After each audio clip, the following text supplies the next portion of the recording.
big question comes. If the traditional doctrine is not required by the language of Scripture, where does it come from and how did it become so popular? The answers are clear in church history, which the second half of my book goes through. It's a matter of Greek philosophy versus Bible teaching. Socrates and Plato had taught that every human has a mortal body inhabited by an immortal soul. That was not held by all the Greeks, but it was held by many of them. The Bible, on the other hand, portrays the human creature as totally mortal. In the beginning, we're told in Genesis 2:7, God formed man out of dust of the earth. We think of this as his body. He breathed into him breath or spirit of life, and he became a living soul. Living soul is used of animals as well in Genesis. Living soul means a living, united whole being. It's not that we have a soul, it's that we are a soul.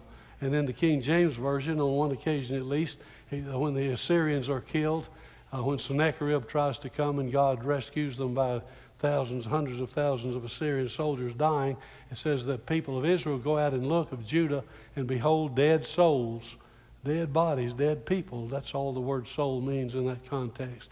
God alone possesses immortality. We're not naturally immortal. We don't have an immortal soul. We depend on God for existence every moment. And if God doesn't keep us alive, we won't stay alive.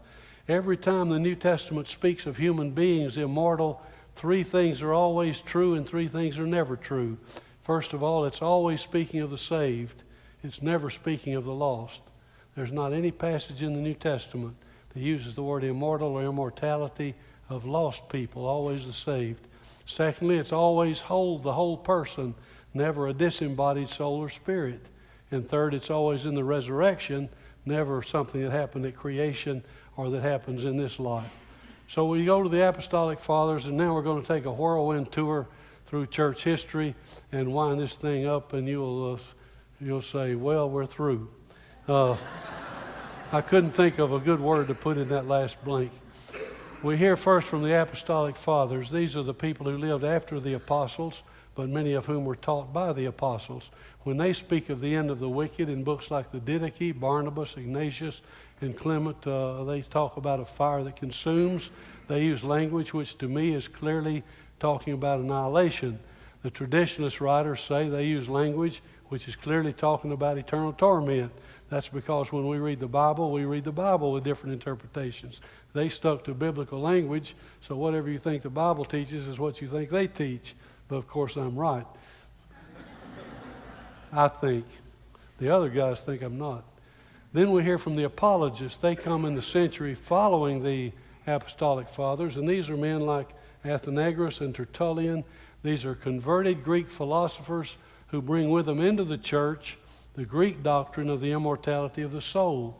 And so we have such things as this. Plato first goes to church, I say, in Athenagoras, who says this, for example, since the cause of man's creation is perpetual existence, he must be preserved forever.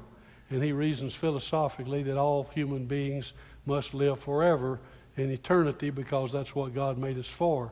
Doesn't have Bible, of course. He's using Greek philosophy. Tertullian, his greatest, largest book was De Anima, which means the soul. And Tertullian says such jewels as this. The soul does not need saving because it's immortal already of its own self. Jesus came to make the body immortal so that in the resurrection the body could join the immortal soul and we could live forever. That was what Tertullian thought about it. And then he goes on to say, and when he's discussing Matthew 10:28, that when Jesus says, fear God who can destroy soul and body in hell, we must not think that Jesus means that God will destroy the soul, for we all know that souls are immortal and cannot be destroyed. Well, if souls are immortal and cannot be destroyed, then my view is wrong. Something's got to happen to them. Either they get converted and go to heaven, or they roast forever in hell, which is what came to be held as the view of Scripture. After the apologists come the Alexandrians, Clement of Alexandria, Origen of Alexandria, and they suggested that nothing God does is wasted or without a purpose. If there's a hell of punishment and fire, it must serve a purpose. The purpose must be to reform the people who are there, to teach them better so they can all finally be saved. And they ended up teaching what came later to be called universalism or the apokatastasis. Then we hear from Arnobius, a minor character, who rejected Platonism's root of immortal souls and also its fruit of conscious unending torment.